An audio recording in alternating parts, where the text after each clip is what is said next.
In any case, when I was 28, to make a long story short, some friends of mine gave me a copy of the Quran. And one night I was sitting in Diamond Heights, my apartment in Diamond Heights in San Francisco. I was working that time at the University of San Francisco. I was 27, 28 at that time, I can't remember.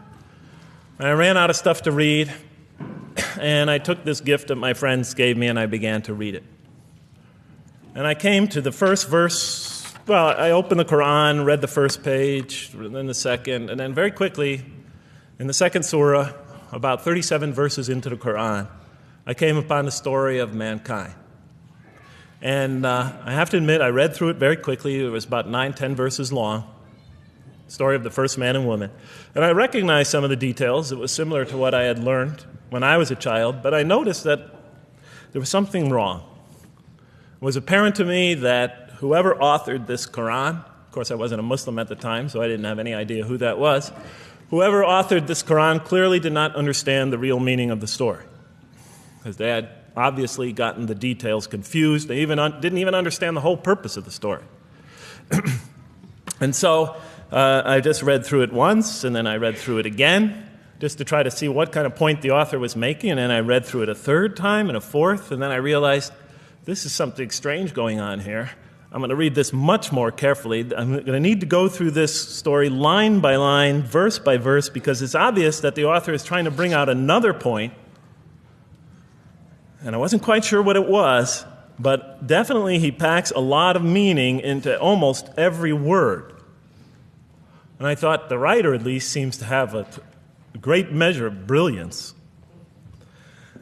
And so I'll try to sort of take you through what my experience was as quickly as I can.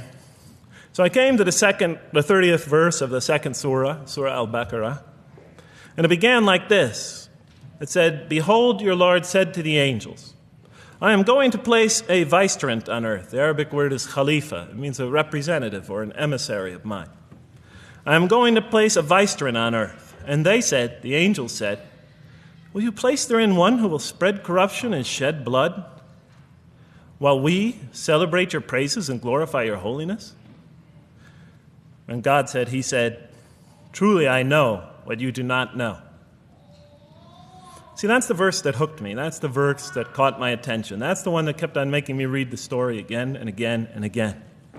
Because listen to the way it begins. "Behold, your Lord said to the angels, I am going to place a representative of mine on earth, a vicegerent of mine, an emissary, one who acts on my behalf." I thought, that's not the way it goes. You're not supposed to be placing man on the earth in some positive role, some elective office.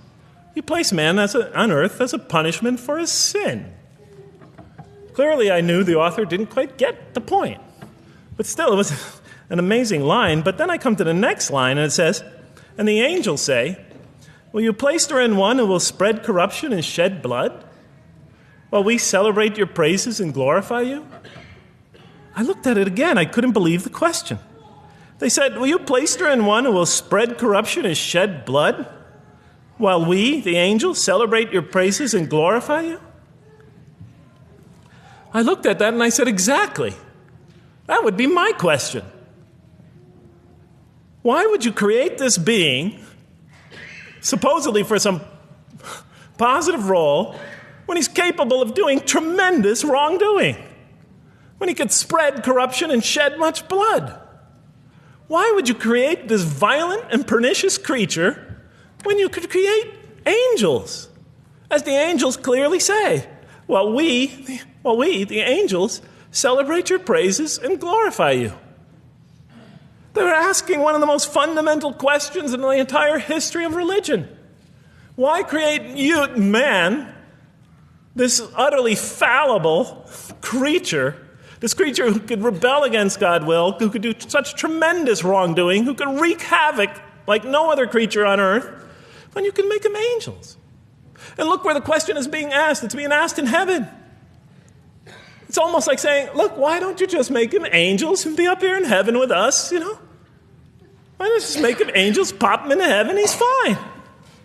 Why would you put him on earth where he could feel distant from you, where he can work out his worst criminal tendencies, act them out, feeling somehow independent and apart from you and free to do whatever he wants? when you could just make them angels and put them into heaven and make them perfectly submissive to your will? I looked at that question and said, that's my question. I'm not even a single verse into the story of mankind, and there before me I see my question. That whole question, everything that I ever thought, everything that I ever experienced, everything that I ever knew was in that question. It was as if the author took my life and wanted to pick out exactly the right question to humiliate me, to provoke me, to anger me. Why create man, this most destructive and violent creature, when you could make them angels? And then look at the answer. And he said, God said, truly I know what you do not know. You know, in modern parlance, we would say, I know exactly what I'm doing. I read that and said, what? You know what you do not know? You know exactly what you're doing? Well, please inform me. Tell me what you're doing. Because, you know, I'm 28 years old and I haven't figured out it yet. And I have a lot of issues that I'm still dealing with that's connected to this question. You can't just get off that easy. You can't just tell me you know exactly what you're doing. Not after what I've been through. Not after you made me this way.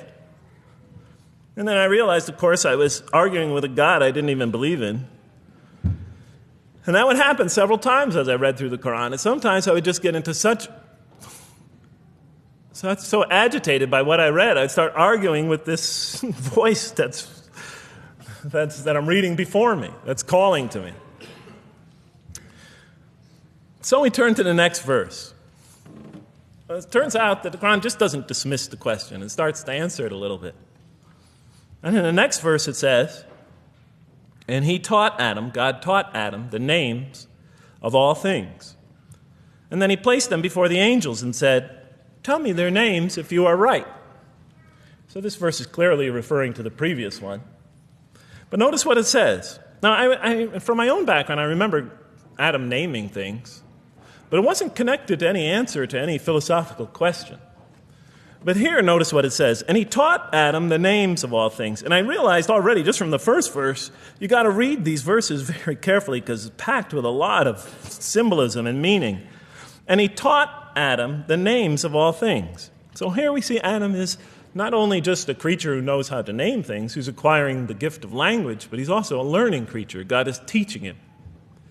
Now right here, right in this verse, and it'll come even clearer in the subsequent verses, that the very first thing that the Quran is going to emphasize here is man's intellect. He is a learning creature. He is taught. And what is he taught? What is one of the great intellectual gifts he's given in response to the angel's question? The gift of language.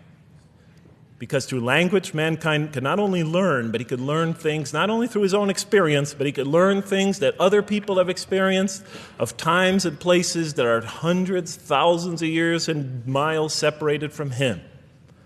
And so that all our knowledge becomes cumulative. Every generation learning from the generation before it. I'm learning today from authors I read from other sides of the world that may have existed 2,000 years ago.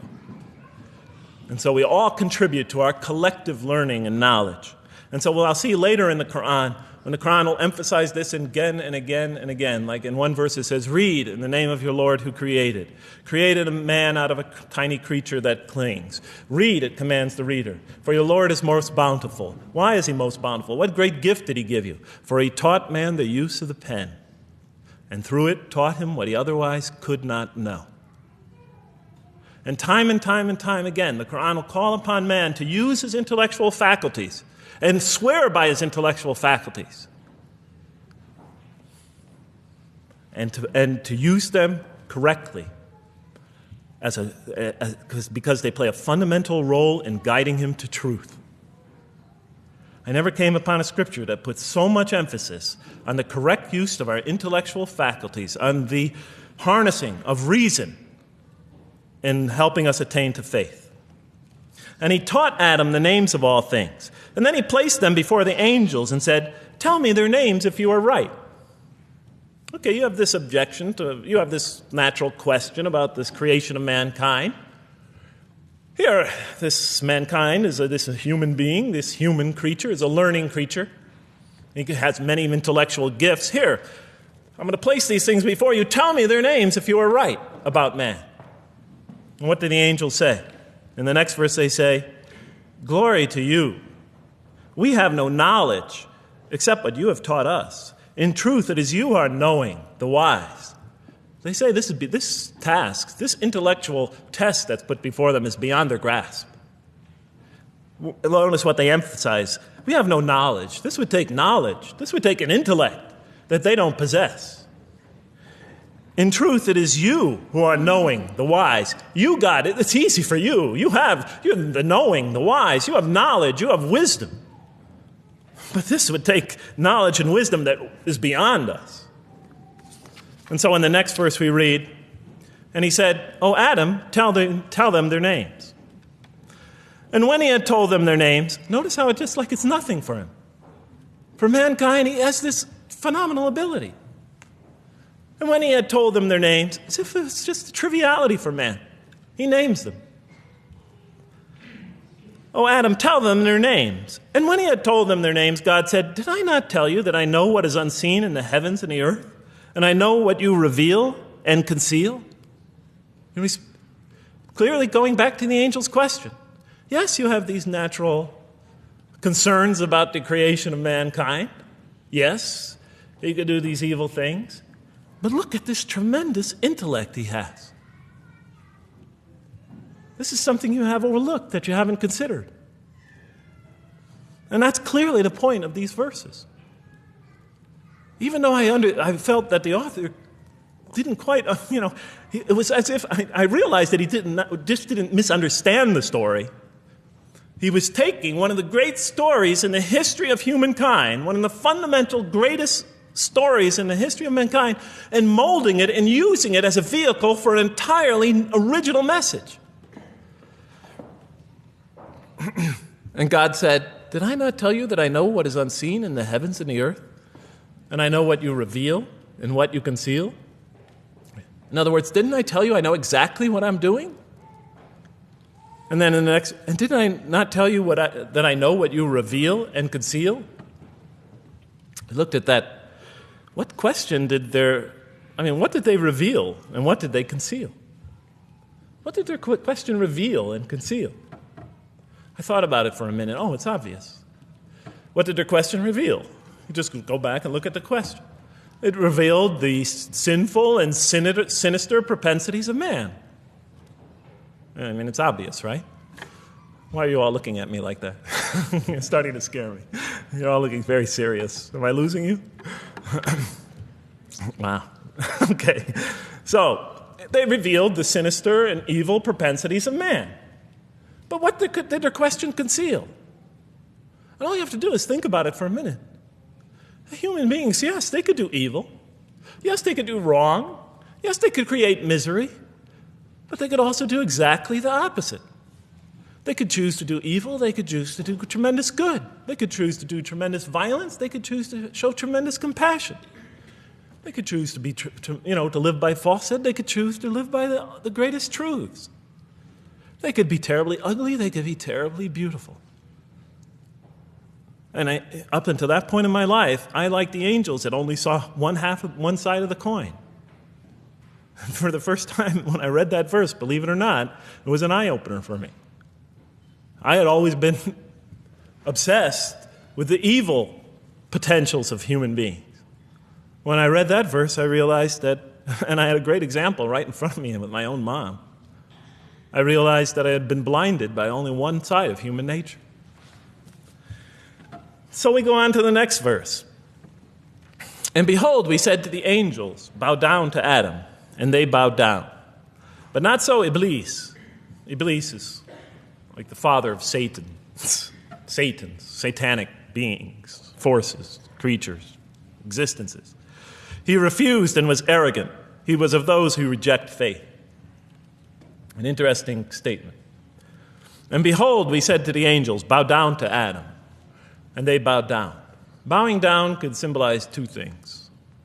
Bowing down could symbolize the superiority or potential superiority of one being over another, and so they bowed down to them. Bowing down could also mean that they serve that creature in some respect. Of course, the Quran says that all beings serve God, all created beings serve God. But this verse seems to be indicating, and the rest of the Quran will make it clear, that these angelic beings, these angelic entities, will serve the development of mankind. We'll even see later that the satanic beings serve the development of mankind. Both forces, angelic and satanic, will serve the development of mankind. Because one will present man with a choice to do the most altruistic things. The other will simultaneously try to influence man in the opposite direction. And so human beings will be moral creatures and will have to make moral decisions. And it's in those moral decisions that they will grow spiritually and morally as human beings. And they'll take that into the next life.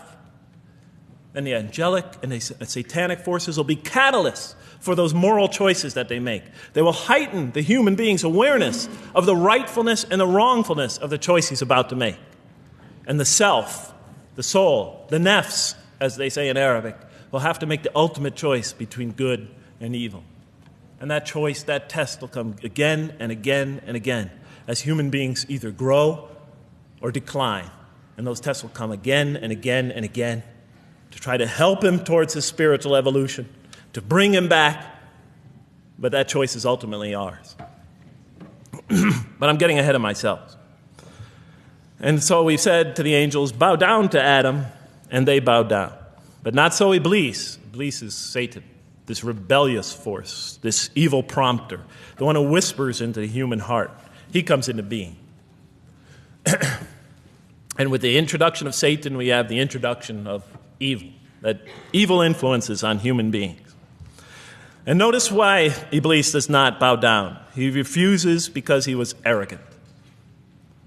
You know, we often hear what's the root of all evil? In the West, it's always money, greed, etc. Here the Quran seems to be saying that the root of all evil is not always material wants. It's not always money. It's not always greed. At the heart of evil is arrogance, putting yourself above all others, of assigning to yourself special priority and neglecting the rights of others, of pride and arrogance and envy, the source of evil. He was of those who reject faith. I looked at that verse and I said, okay, I get why you would create angels to sort of influence man in a positive direction. But why in this story now are you introducing Satan? What sort of role was Satan play? And then, of course, you just think about it for a minute and you say, yes. The story is telling us that on one hand, we have these magnanimous urgings come from one direction. On the other hand, we have these satanic urgings coming from another direction. In other words, the Quran is telling us that man is not only a learning creature, but he's a moral creature. He has understanding of right and wrong. And God infuses those, allows those influences to come to him. Man is not only an intelligent being, but a moral being.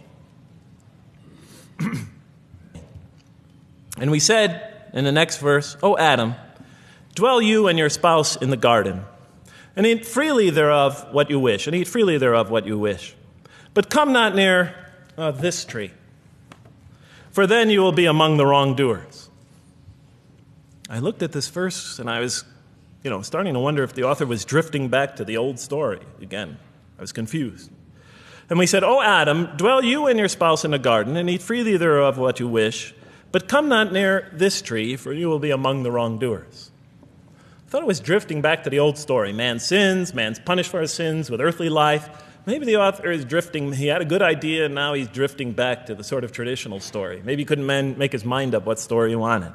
Except for a couple things about this verse, and this happened with almost every verse as I read through it, is that the whole tenor of the passage is sort of not what you would expect. I noticed that the Quran in this story has a tremendous penchant for understating things. Because it says, and said to Adam, dwell you and your spouse in the garden, and eat freely thereof what you wish, to Adam and his spouse. But come not near this tree, for you will be among the wrongdoers. There's no sense of God being threatened by the possibility of man eating from the tree.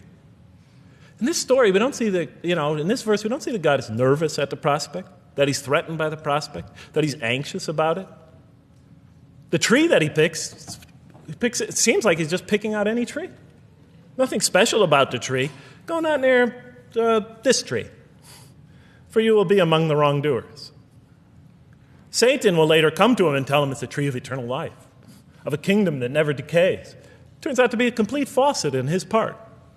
Nothing special about the tree. It's just a tree. God's not nervous at the prospect at all.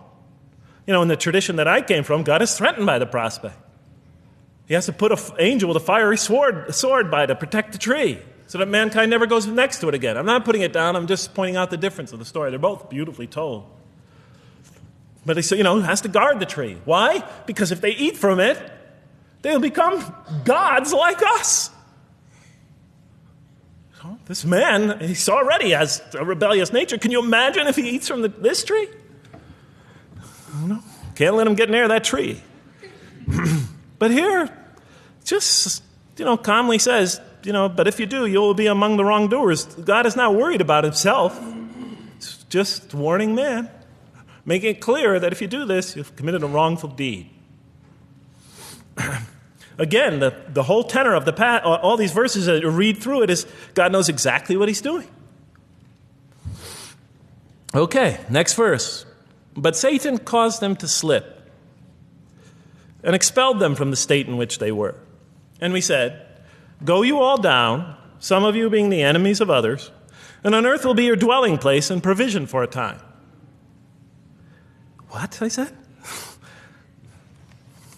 I was expecting now the rage, the anger, the violence, the jealousy. That's what I was expecting. Okay, they eat from the tree. Where's the rage, the violence? I'm going to punish you now. You're going to sweat on earth. And you're going to suffer, and you're going to stub your toe, and you're going to work, and you're going to labor. And you're going to die there for what you did. And where's the woman? All right? And the woman. All right? She's the one who's going to suffer the most. Right? She'll have to suffer labor pains and monthly cycles, right? And bleeding and crying out when her children come into the world. And she'll scream out. And worst of all, the greatest humiliation, the man will rule over her. When he's obviously her intellectual inferior because she and the angels she and Satan seduced him, and he just bumbled along and committed a wrong deed. Well, I don't mean to make light of it. But the story is obviously different, though. No threat here. As a matter of fact, look at the way it says, O Adam, dwell you and your spouse in the garden, and eat freely thereof what you wish. But come not near this tree, for you will be among the wrongdoers. Then they make the mistake. But Satan caused them to slip and expelled them from the state in which they were. And we said, go all you down, some of you being enemies of others, will be adversaries of others. Some of you will be adversaries of each other, and on earth will be your dwelling place and provision for a time. This is not a deity losing it. If you look at it, on earth will be your dwelling place and provision for a time. That's not the words of a God that has got lost, that is really extremely upset. On earth will be your dwelling place and provision for a time. But notice something else about this verse. When you read these verses for the first time, I don't know, maybe I'm nuts, and many people think I am. But when you read these verses for the first time, this is just so much that catches your attention. But Satan caused them to slip. I remember, I couldn't get that verse out of those words out of my head. Satan caused them to slip. To slip? The greatest sin in the history of the human race, and it's called a slip? In my culture, slip means, you just momentarily, for a fraction of a second, you lose your focus. It's not a big deal. My Uncle Bob used to always say to me, Jeff, I'm sorry, I'm 5 minutes late, I slipped up. The understanding is it's no big deal. It's just a slip. That's what we say when we make a minor mistake. I slipped up. Don't worry about it. Never happen again.